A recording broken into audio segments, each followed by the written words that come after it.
Okay, so how are you motivated and what can I do differently so that we can all move in the same direction to get to the shared goal? And that's your energy and your empathy together. And I know you're laughing because she watched me like wrecking ball my way at the beginning, you know that, but I'm actually laughing because as a teacher, I look at it like I was your problem child. Like you probably as an educator were like, let's go. And I would be like, hold off for a second. Let me ask you 10 million questions. Why are we doing this? Why does this matter? Have you thought through if we don't? Like pull up a cup of coffee and let's get this party started. We're the uplines you didn't know you needed, but now you have. This is the podcast for women who are building a direct sales business, but want to do it the right way. Melanie has a decade of experience in direct sales. She's earned the top in industry 4 years in a row and has grown a multi-million-dollar organization. She gives a no BS approach to leadership, recruitment, and organization. And my bestie Katy has you covered with the rest. From the relationships, the do's and don'ts of branding, her content has been viewed by millions. She doesn't just talk the talk, but she teaches people how to create an intentional brand too.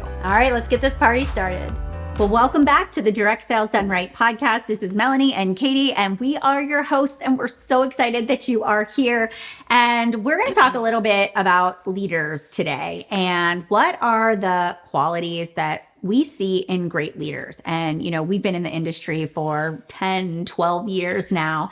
And we have seen a lot of people come in and out of our circle. And we've really kind of taken a step back and said, all right, out of all the wonderful humans that we've had an opportunity to interact with, you know, what do they do that is really stand out? And we want to share that with you because we know that right now you might have this desire to be a great leader or to develop into a leader or to lead other people.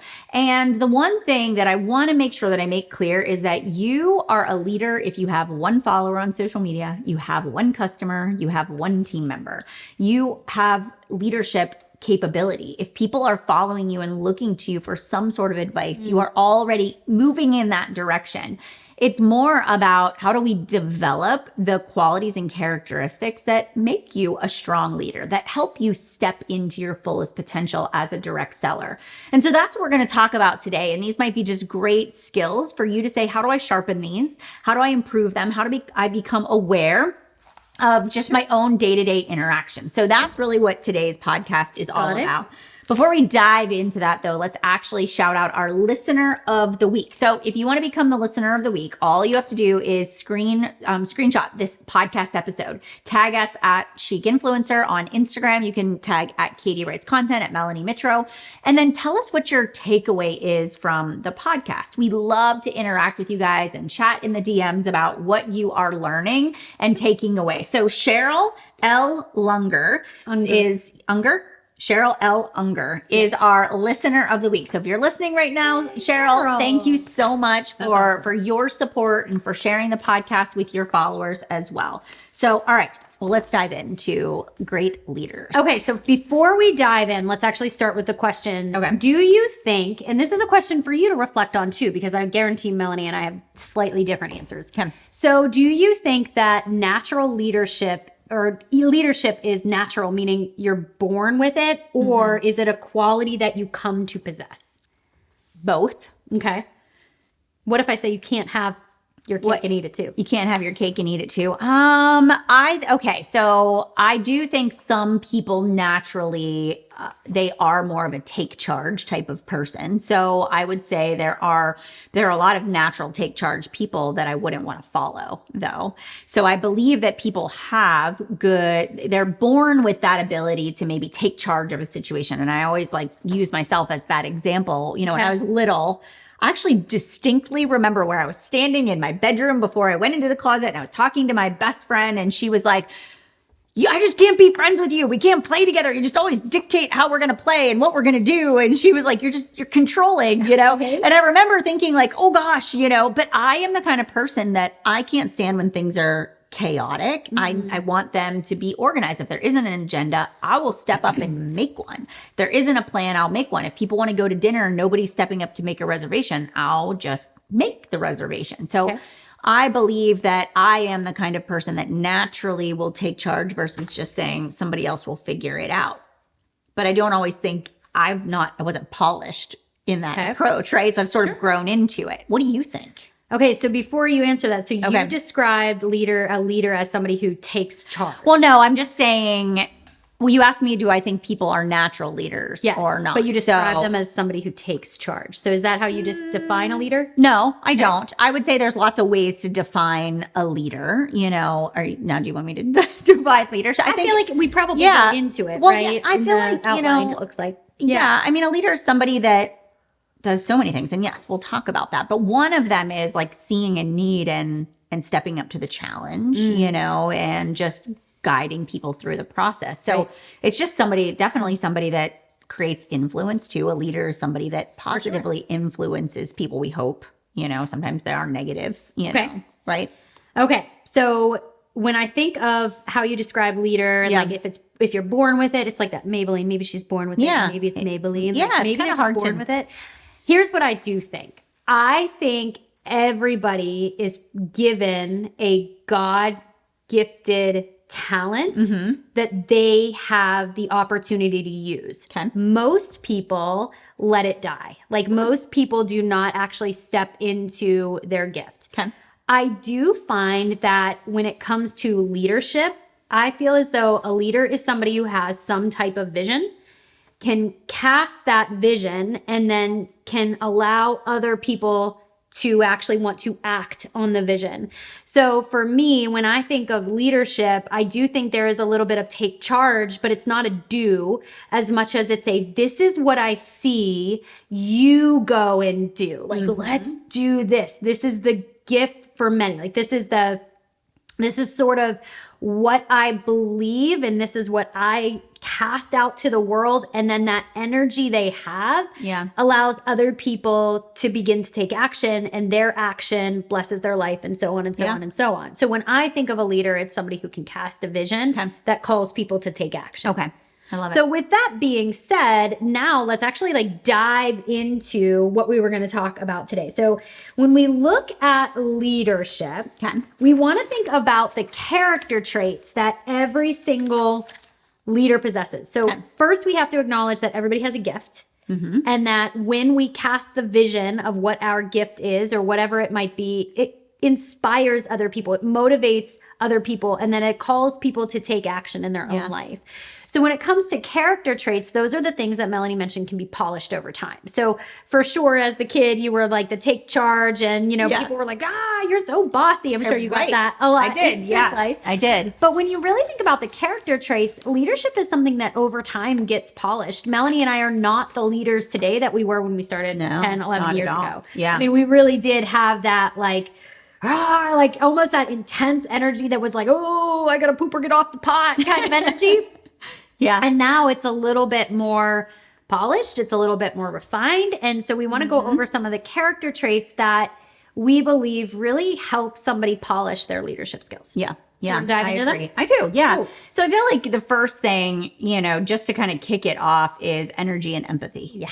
I just do. When you look at good leaders, I look at people and say, you're attracted to leaders who, number one, have a radical positivity. And there is this vibe that screams, she cares about me. And when people know that you care about them as a human being and not a human doing, you say that often, they will walk to the ends of the earth with you. So really having this, not only this positive energy, right, but this empathy of like, I see you. I know that it's hard for you. And I also believe in you. I know that you too can achieve your goals. And so when somebody comes in and they say like, we can do big things, and I care about how we're going to get there, that's really the beginning part. And that is definitely a skill set that I've had to really hone in on, because while I had the energy right away, I didn't always have the empathy right away. And what I mean by that is I just didn't know other styles of motivating people outside of my own style. And so I just was like, everybody pushes for a goal. Everybody likes to be motivated by the hustle. Everybody likes a good deadline. And then when people would tell me that they didn't like that, either in a positive or a negative way, it really did open my eyes to, okay, so and then I didn't say, okay, this is the only way we can actually get to this goal. I started to get really curious and say, okay, so how are you motivated and what can I do differently so that we can all move in the same direction to get to the shared goal? And that's your energy and your empathy together. And I know you're laughing because she watched me like wrecking ball my way at the beginning, you know that, but I'm actually laughing because as a teacher, I look at it like I was your problem child. Like you probably as an educator were like, let's go. And I would be like, hold off for a second. Let me ask you 10 million questions. Why are we doing this? Why does this matter? Have you thought through if we don't? Like I was probably that student that there was this one time that I said, let's go to Birmingham Birmingham. Let's go to Birmingham. Not Alabama, UK. Europe, We were launching in another country. And I distinctly remember a Zoom call where Katy was like, so why do you think this is going to succeed? And why do you think this, and what's going to happen if it doesn't work?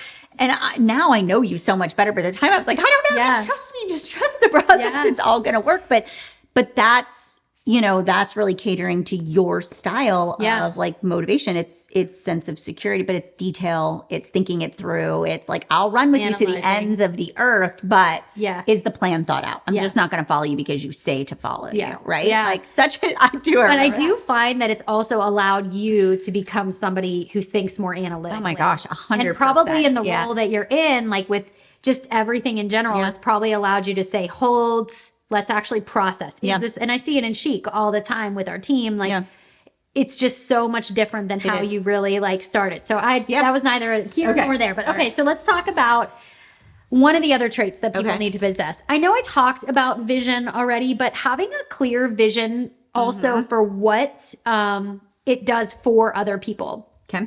Yesterday, when we were in the DSDR community, we do a monthly Q&A.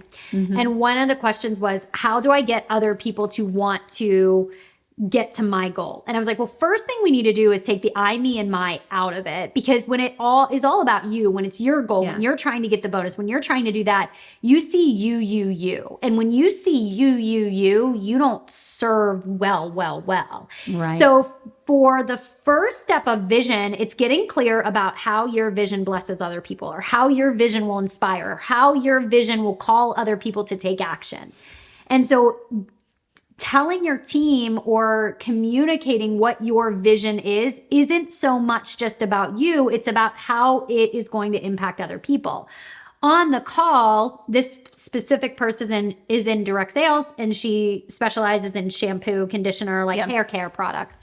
And she was like, how do I get people to know, like, I have to sell a certain amount to hit my goal? And I was like, instead of talking about it, maybe your commitment is to really helping 20 women this month get their healthiest hair possible so that they feel confident. They don't always have to put it in a top knot or in a big bun on the top of their head. Like, you really are encouraged by how this product can help other women gain confidence because you're helping more people get what they want. You in turn are going to get what you want too. I love that. So really serving well. So big vision, but speaking it in a way that gives light to other people. Okay, let's go to the next one. All right. So the next one is, we see things that another character trait of really great leaders is the belief in themselves, but also the belief that they can lead others through this business opportunity. And that's one thing where people will say, I believe in myself. They'll say, I believe in myself, or they'll say, like, I believe in the business opportunity. But they won't sometimes say, like, I believe in my ability to lead you to the business opportunity, right? So it's this a little bit of doubt, like, can I actually lead, and can I actually lead well? And so what happens is you begin to really have this like circle of the mountain. You just kind of go round and around, and you a little bit self-sabotage your recruitment efforts and bringing people onto the team. And sometimes I'll even find that people will not do the things like following up with a new recruit or checking in with them to see where their progress towards their goals are, is because they're guarding themselves. If the person says they didn't take any action, or if they want to take a step back, they feel like they then it's not their fault because they didn't really try anyways. And so, if you want to be a great leader, and I just was reading a book about this specific topic this morning, is you have to be willing to put yourself out there and mentor other people. You have to have belief that you don't have all the right answers and that you are, yes, going to make some mistakes along the way, but you have to be willing to invest in people. You have to be willing to sit down and say, I don't know the answer to this, but I'll figure it out. Or this is how I did it. Or how are you doing it? Let's troubleshoot this together. And so you're just that person that's guiding them on that journey. And the way you build that leadership quality of having belief in your ability to mentor other people is literally by doing. You just have to mentor people, mentor your customers well, mentor a new prospect that's coming in, mentor the new team member that you've signed up. Just pour into people and know that if you guard yourself and aren't willing to let people in, you are taking away an opportunity for that person to thrive because you don't let yourself in. So, success, you have to believe that success is possible through the opportunity. You have to believe in yourself and your ability to do that. And that's just one of the things, it's the month of October. We're doing this book study inside of our planner tribe. It's actually free. And one of the things we've talked about this month is you have to believe that's in success in the opportunity, success in the product, success in yourself, or that belief. And we talk about that. So if you have the Direct Sales Done Right book and belief is just a challenge for you, go back to page 36 and 37 and read that whole belief section. There's 3 forms of belief that you need. And you can even take some time to sit down and read and list your reasons out. That's powerful. Anytime as a leader, a mentor, I get stuck in thinking I'm not a good mentor, because I still, 12 years in, will question my leadership ability or my mentorship skills. And I'll sit down and I'll write out all of the things that have been blessings, all the ways that I've impacted people, all the ways I see the opportunity for other people. And it's just a reminder of like, hey, some people will maximize the opportunity. Some people will not. That's out of my control. It's just my responsibility to be there to support, ask good questions, and empower them to take the next step in their business and their life. Yeah, so good. And yes, in the book, Direct Sales Done Right, we do talk about belief, specifically chapter 2, but then the workbook, it actually does provide prompts for you to actually do a deeper dive into your own belief. Okay, so let's talk about number 3, and this is courageous action. Let's be honest, nobody is going to scale in direct sales and never see rock bottom. Like you actually do have highs of highs, but we have also seen lows of lows. We have seen people come into the organization, go out of the organization. We have seen people take team members. We have seen people recruit from in our own organization. And there are really tough times in building a direct sales business. I always tell people it's not that it's hard work building it, it's hard work. And it's so much of an emotional process and a refining process of yourself. There is no way for you to grow a direct sales business and not change from the inside out. Like there's actually no way to do it. Everybody that I can look at that I've been with for 10, 11 years in the direct sales space, it is so crazy to watch how we've all grown. Right. Isn't it cool? Like even the people that we started with and just how much peace so many of us feel like with just the process and being able to take people under our wing and just guide them. It's such a gift. It's such a blessing. But a big part of what we did to get where we are now is we would take courageous action. It was not perfect action. There were times that we made mistakes, and there were times when we went about it the wrong way. There were times when we said the wrong things. There were times where we accidentally misguided, but our intentions were always good.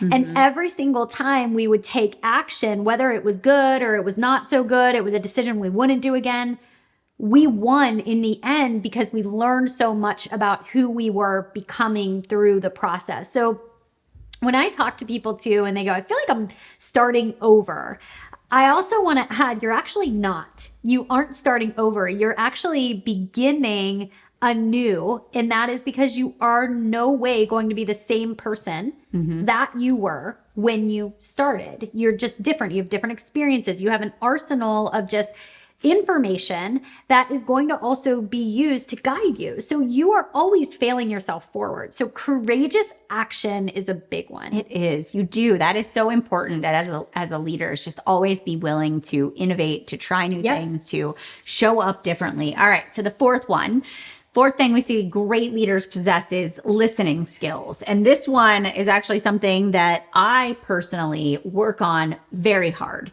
I am the kind of person that wants to just hop in with a solution. I want to try to solve the problem for you. I want to give you some suggestions. I want to tell you what strategy that you should implement. But great leaders are really good listeners. And even when they want to interrupt and interject their own opinions or thoughts about what you should do, they stop and they ask really good questions.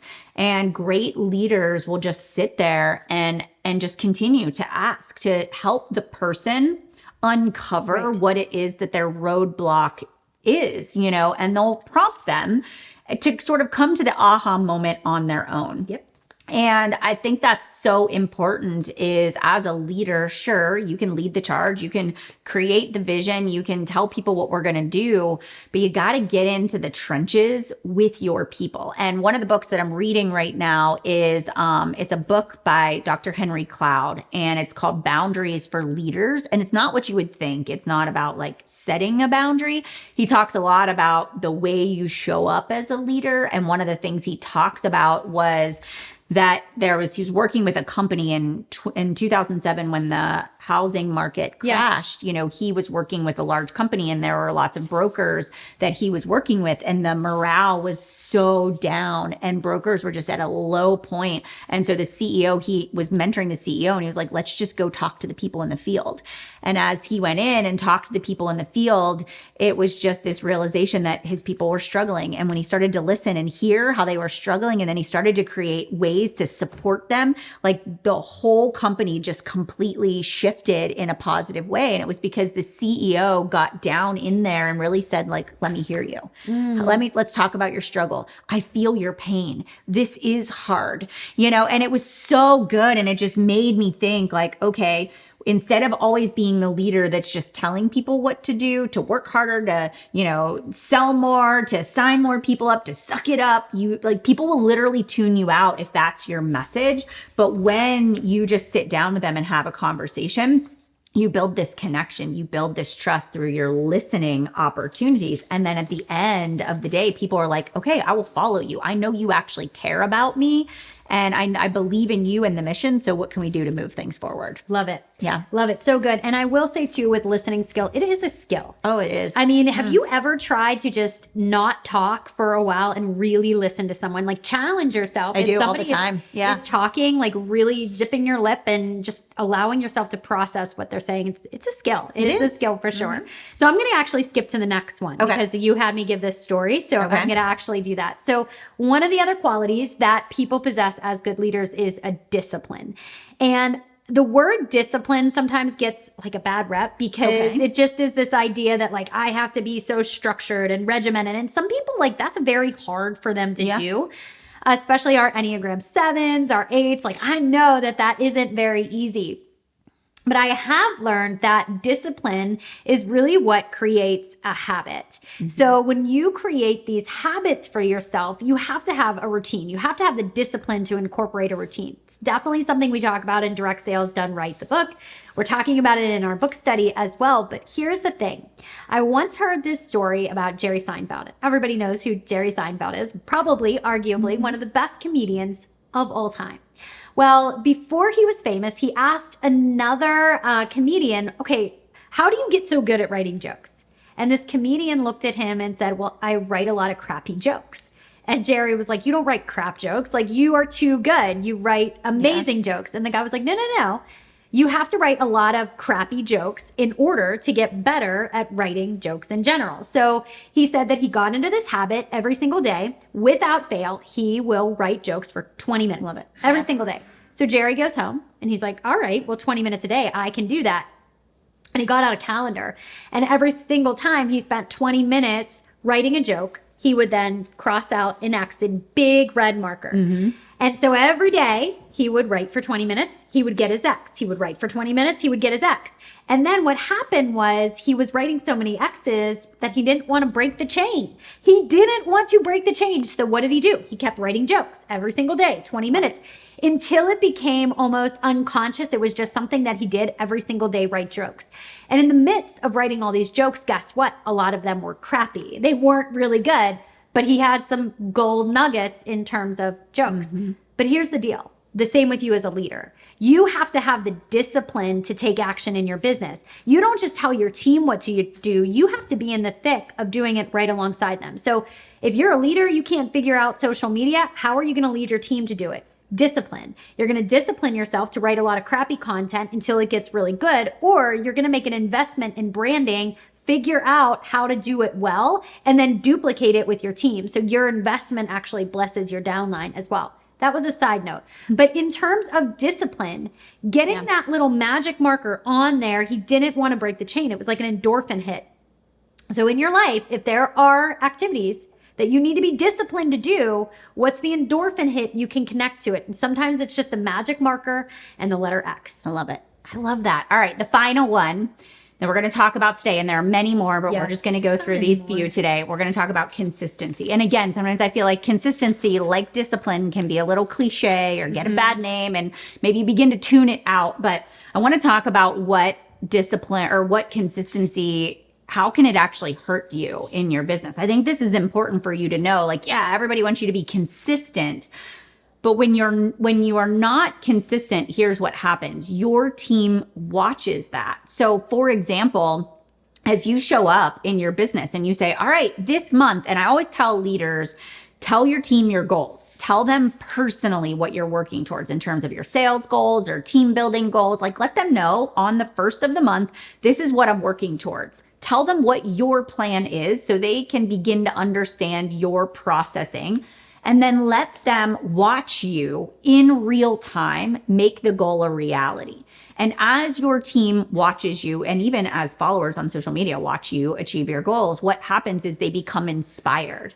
They become inspired by the action that you're taking, the commitment to the goal, the way you show up. You're not a fair weather fan. So you are showing up when you had a bad day. You're showing up when you had a good day. When life totally takes your legs out from underneath of you, when they watch you show up and still find a way to get to the goal, that inspires your team.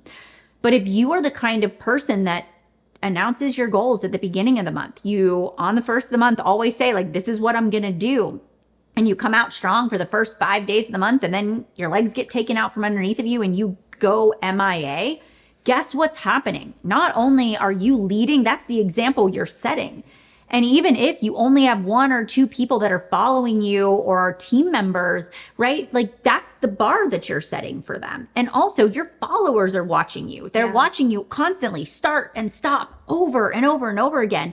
And so every time you break that pattern of consistency, you erode a little bit of trust. You also tell people it's okay to not follow through on your commitment, and you have to rebuild all of that momentum over again. Right. So consistency is so important. Your people are watching you. It's also important to your momentum as well. And it's important that you show up and you show people how to navigate through the peaks and the valleys of business ownership.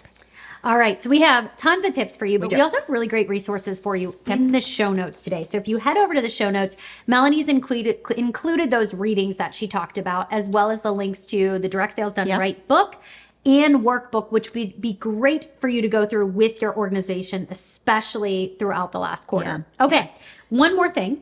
The testimonial. Okay. Can I share it? Sure, go for it. So I want to share that Heather O'Neill said, since beginning the Leadership Mastermind with Melanie, I've seen an increase in $50,000 in sales for my team. I've received amazing tools and structures to help get better organized and lead my team to success. We have taken on more coaches to our team January through April than in any other month. Pretty amazing. Yeah, that's awesome. So you guys, if you are listening to today's podcast episode, make sure you take a screenshot, tag us at Chic Influencer, at Melanie Mitro, Katy Writes Content. Let us know what your biggest takeaway is. And I want you to think about how can you today start to build the characteristics of strong, positive leadership that will allow you to step into the team in the future. Thanks for being here with us. We'll see you soon. All right, so if you loved today's episode, make sure you head over to wherever you listened to the episode today and leave us a rating and review. And also take a little screenshot and tag us on Chic Influencer. We'll feature you in our stories. Plus, we'd love to get your feedback and hear from our listeners. Until next week, let's make chic happen.